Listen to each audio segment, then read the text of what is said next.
Thank you for joining us. I'm your host, God's Child. Today, we're talking about why Satan wants us to sin. And once you find out, hopefully,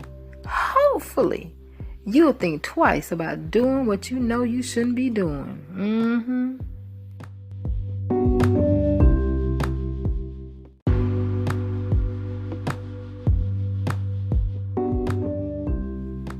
There's a lot of different terminology and vocabulary that we can use to describe and explain things.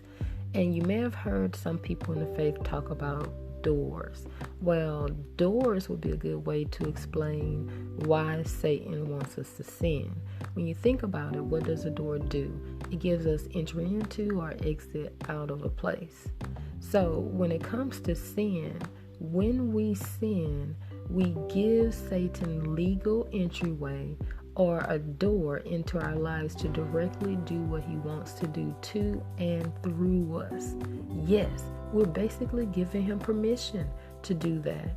And what is it that Satan wants to do? John 10:10 tells us to steal, kill, and destroy. So whenever we sin, that's what we're giving him permission to do. We're giving him a door into our lives, a legal entryway to steal, kill, and destroy. So unless we sin, that means that he cannot legally do anything to us except God give him permission to, like he did with Job. And child, did he do a number on Job when God gave him the green light. As a matter of fact, let's go to the word to see exactly what happened.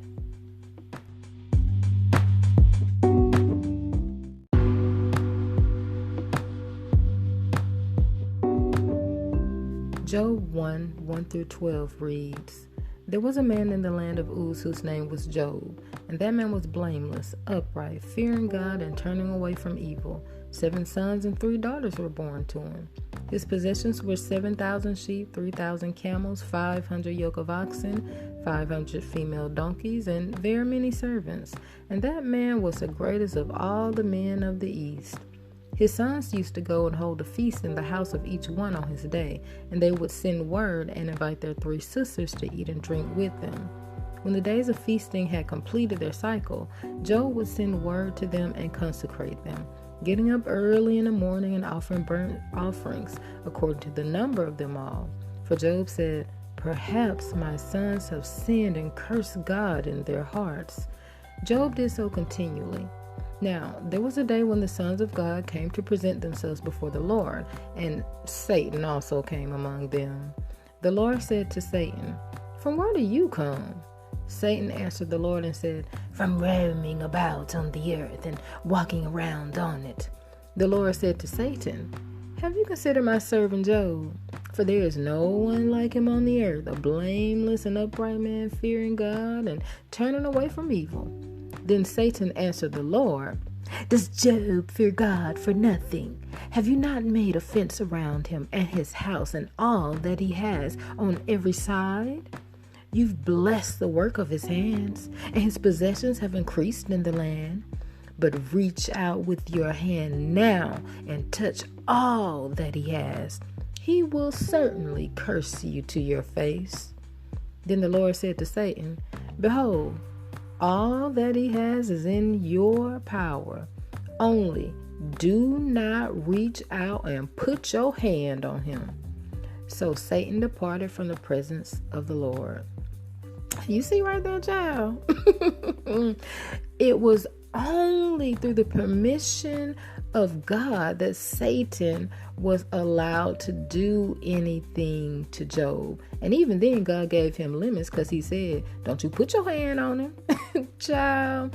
So when it comes to why Satan wants us to sin, it's because we give him, again, that legal entryway, that door into our lives to do what it is that he wants to do, to bring that suffering through stealing from us, killing, or bringing destruction into our lives. And we can tell from what God said that Job had not done that. Why? Because God said there's no one like him on the earth. He's blameless and upright. He fears me. He turns away from evil. He don't even want to look at it. So because Job had not sinned and was not sinning, Satan could only look around, and we can tell he was looking, he was wanting to do something, because as soon as God said something about Job, then Satan had to say, well, he don't fear you for no reason. You got a doggone fence around him, so nothing can't happen to him. You got it covered on every side. So you see, a fence, when you have a fence around, in order to get through that fence, you need an entryway. He didn't have an entryway into Job's life because Job had not sinned to bring about an entryway, a legal entryway for him to do anything. That's why he could only observe. He couldn't do nothing except God gave him that permission. So please understand, when it comes to sin, it's not as much about the thing that we're doing, but it is about giving that legal entryway for Satan to be able to wreak that havoc, to do those things that he wants to do in our lives. We're giving him legal reasons, legal just cause. We're giving him, in essence, permission to do those things to us, because without that, he can do nothing.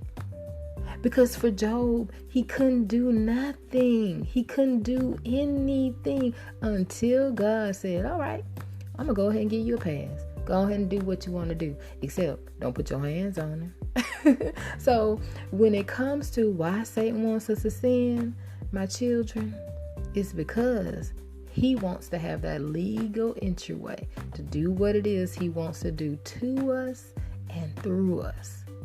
Namely, same old, steal, kill, and destroy. So think about it before you do that thing that you know you shouldn't be doing. That when you do it, you giving him legal entryway, a door into your life to do what he wants to do.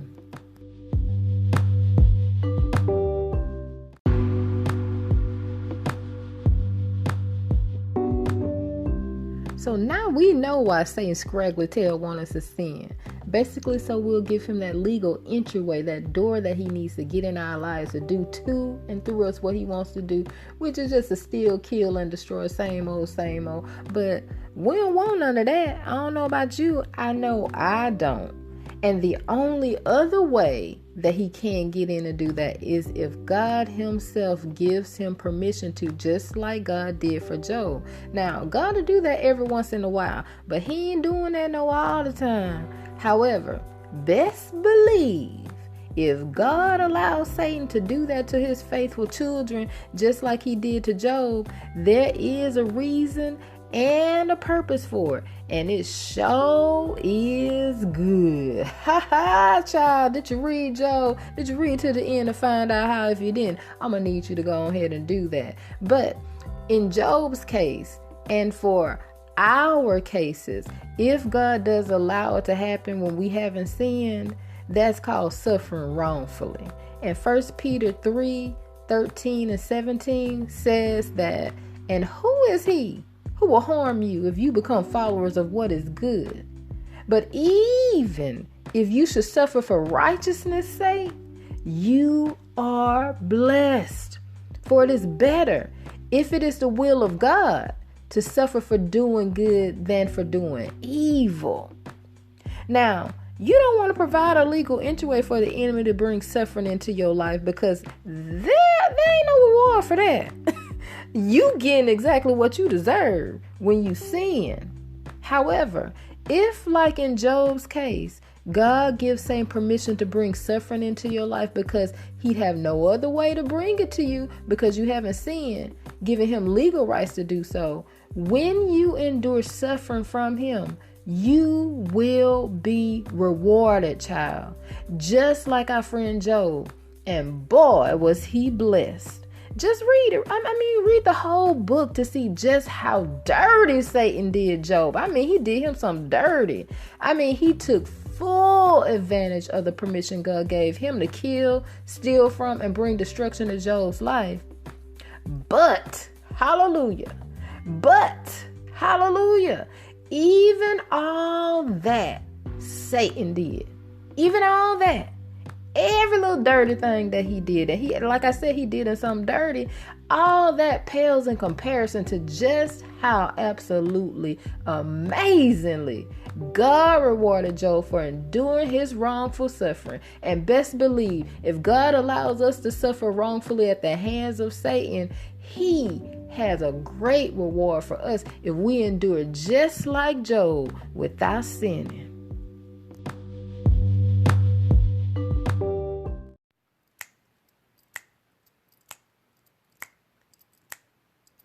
Satan's just waiting while he walks around, trying to spy violations to God's laws. And when we sin, we basically make his day. 'Cause he gets legal entryway, a door into our lives, to do to and through us. His ammo kills to destroy, sinking some legal entryway to bring suffering to us. Yes, it's what sin allows, otherwise he must stay the hell out.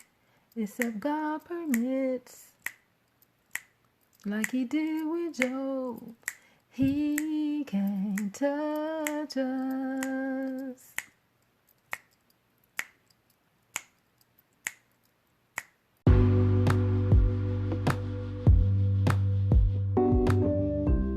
So when we sin, Satan gets legal entry into our lives to do whatever he wants. And the only other way he can is if God himself gives him permission. But best believe, when God does, he gonna have some restrictions.